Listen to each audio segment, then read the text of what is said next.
उसको भूनिए हिस्सो हवस की आग पर, रौगने मौका परस्ती में उसे हल कीजिए, चंद दाने तो चश्मी के दोस्त में कीजिए। जब जो इतने की मिले तो एक जरा सा डाल दें, सूट के बारीक कपड़ों में उसे फिर छान लें, डालिए दो चार कतरे बेवफाई के जरूर, शरबते कितना हो कुछ थोड़ा सा हो रूहे फतूर। इन सभाओं को लेकर फिर सागरे बहरूप में छोड़ दें कुछ देर गुंबा फरवरी की धूप में, बेईमानी की हवा से कीजिए ठंडा उसे, तंग नजरी की घरल में खूब उसको कीजिए, नाम उसका आप माजूने खवासत दीजिए, कम से कम 10 बार दिन में रोज आया कीजिए। वैसे ये नायाब नुस्खा है बहुत ही लाजवाब, साथ ही इन चीजों से परहेज लाजिम है जनाब। पास आने दीजिए सच को न हरगिज भूल कर, वरना फिर जाता रहेगा सारे नुस्खे का असर। कर शराफत की तरफ मायल तबीयत हो गई, यूं समझिए सारी मेहनत की अकारत हो गई। जिंदगी में भूल से पूरा न हो अहदे वफा, और ज़ियादतदारी से भी बच के रहना है सदा। चंद हफ्तों तक अगर इस पर अमल कर लीजिए, नेता बनने की जमानत हमसे आकर चारा घोटाला, रिश्वत, बिहार की मौजूदा हालत, करके शायरी, एंटी पावर कॉन्फ्रेंस, एक लीडर के इंटरव्यू, साहब दीवान मुंशी की मशहूर नजमें, शायरी उनके रूप में शामिल थी। मुझे पता है कि उनके वालिद जन्नत नसीब जनाब जहूर हसन और वालिदा बीबी जुबैदा खातून मजमा ने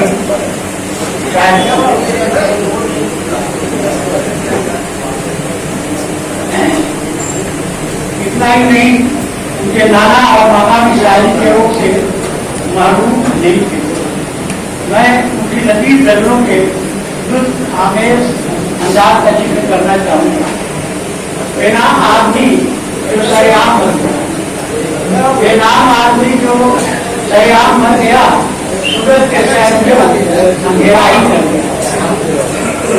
इंसान जब दूसरे मकान से गुजर गया, इंसान जब दूसरे मकान से गुजर गया, हैरान हो के वक्त जहाँ था कह गया, और गाफिल को ढूंढिए भी तो पाएंगे अब कहाँ, गाफिल को ढूंढिए भी तो पाएंगे अब कहाँ, दीवाना आदमी का न जाने किधर गया।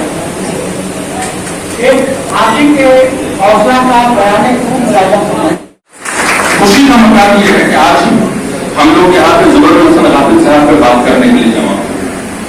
जुबैर हसन गाफिल साहब से मेरी भाईवाना जो वाकियत है वो सबसे पहले मैंने अपने वालिद मोहतरम से उनके बारे में सुना कि जुबैर हसन गाफिल साहब जुडिशरी में है, जुडिशियल सर्विसेज में है। वो जमाने तालिब इल्म में मेरे वालिद के क्लासमेट हुआ करते थे, उनके दोस्त हुआ करते थे, और उनके वाकयात, उनके किस्से और कहानी सुनकर हम लोग बड़े हुए। मिलने का इत्तेफाक बहुत बाद में हुआ, लेकिन इससे पहले उनको हम लोगों ने पढ़ना शुरू कर दिया था।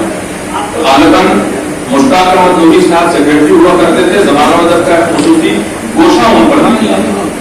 उसके हवाले से हम लोगों ने उनको पढ़ा था, और अलीगढ़ मुस्लिम यूनिवर्सिटी की तालिब इल्मी का जो हमारा जमाना था उसमें हम लोग बैकाजी में पार्टिसिपेट किया करते थे। और वाकया ये है कि हमेशा सेमीफाइनल में विमेंस कॉलेज से हार जाया करते थे। फिर भला ये मौलवी क्यों कर मुदक्कर हो गया, इसी गजल में हंसते खेलते शायद से ये शेर सरजद हुआ। इतना हंगामा है क्यों ये आदमी क्या चीज है, इतना हंगामा है क्यों ये आदमी क्या चीज है, ये तो ऐसा दौर है अल्लाह बेघर हो गया। अंदाजा ही नहीं हुआ कि शायद खुशगपियां करते हुए शौहर बीवी और शेख और मौलवी पर तंज के तीर चलाते हुए अचानक इतना संजीदा और मतीन लहजा अख्तियार कर लेगा, और आलमी इंसानियत के मुश्किल सवालों से नए उलझावे पैदा होंगे। बड़ा और अच्छा ज़राफ़त नगार अक़बाल के लफ्ज़ों में दर्द व दागो जुस्तजू आरज़ू की बुनियाद पर अपने फन का महल तैयार करता है। हर कलमकार चाहे जो भी उसलूब अख्तियार करे, उसे जमीयत इंसानी के दर्दो सोच तक पहुंचना है। नींद भी वहीं तक पहुंचे और मन तो भी अपने कमाल के दौरान उसी मंजिल की तरफ गाड़ हुई। और वो उन्होंने सिर्फ उसी का नाम लिया और फैज से 90 मिनट मुलाकात होती थी। और वो देखिए फिलिस्तीन से लोटस नाम की लड़की निकालते थे, उससे वो फैशन की लाली के शपथ फूट रही, फैशन की लाली के शपथ फूट रही है या रंग की पिचकारी को ही छूट रही। और आखिरी तो शेर है कि दांतों की कतारें हैं कि मोती की लड़ी है, दांतों की कतारें हैं कि मोती की लड़ी है, या खीर से चावल के कोई प्याली भरी। और आखिरी है कि जुल्फों में छुपी आज, जुल्फों में छुपी आज जवानात है प्यारे, ये तेरा बदन होली की सौगात है प्यारे।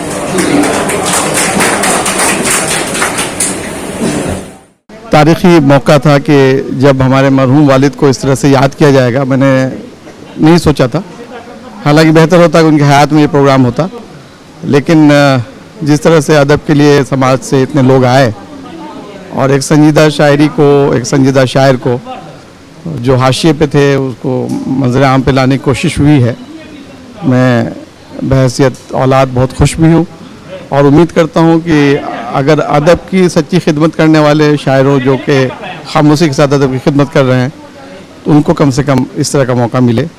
और उर्दू एकेडमी का ममनून हूँ, शुक्रगुजार हूँ कि उन्होंने ऐसा किया। हमारी जो नई नस्ल है उसको जो है पढ़ने की और उनको समझने की ज़रूरत है। और कोशिश ये होगी, हम लोग तमाम लोगों की, असलम हसन हैं, मैं भी कोशिश करूँगी कि उनकी जो है और भी जो ज़राए हैं अदब को फ़रोग़ के और रिसालों के अलावा, सेमिनार्स के अलावा, सोशल मीडिया जो प्लेटफॉर्म है उन पे उनकी शायरी को, उनके कलाम को जो है नई नस्ल के सामने लाया जाए, ताकि जो है नई नस्ल, नए लिखने पढ़ने वाले बच्चे जो है उनसे फैज़ हासिल करें। उन्हीं खिदमात की बुनियाद पर, उनके गुजरने पर मैं चंद शेर का खराज अकीदत पर तौर पर पेश करना चाहूँगा, इजाज़त हो तो। खराज अकीदत बराए जुबैरुल हसन गाफिल मरहूम। शेर है मतला, अलग सा समझता हूँ इंसान तुझको, ख्यालों की दुनिया का सुल्तान तुझको, गजब शख्सियत का यूं मालिक बनाकर खुदा ने बनाया है मेहमान तुझको। और ये शेर के पढ़ा, जिसने भी अजनबी शहर तेरा, हर एक शख्स देता है सम्मान तुझको, कलम का है माहिर कहाँ जा बसा है, बुलाता अदब का है मैदान तुझको। कुछ इस तरह तूने बसर जिंदगी की, कुछ इस तरह तूने बसर जिंदगी की, कहे क्यों न दुखियों की मुस्कान तुझको। दिया जिसको दुनिया में तूने सहारा, दुआ दे रहा है वो इंसान तुझको। जुबैरुल हसन मिल चुके, अब तो हक से बुलाते थे अक्सर जो फरमान तुझको। और ख़ास तौर पे उर्दू की जो खिदमत उन्होंने खामोशी से किया, ये बिहार वालों को किसी को पता नहीं था कि गाफिल साहब इतने अच्छे शायर, इतने उर्दू की खिदमत अंदर से कर रहे हैं, जहाँ पर कोई ताम झाम नहीं, कोई ऐलान नहीं, कोई दावा नहीं। इसको ख़ास तौर पे उनके इंतकाल के बाद लोगों ने महसूस किया।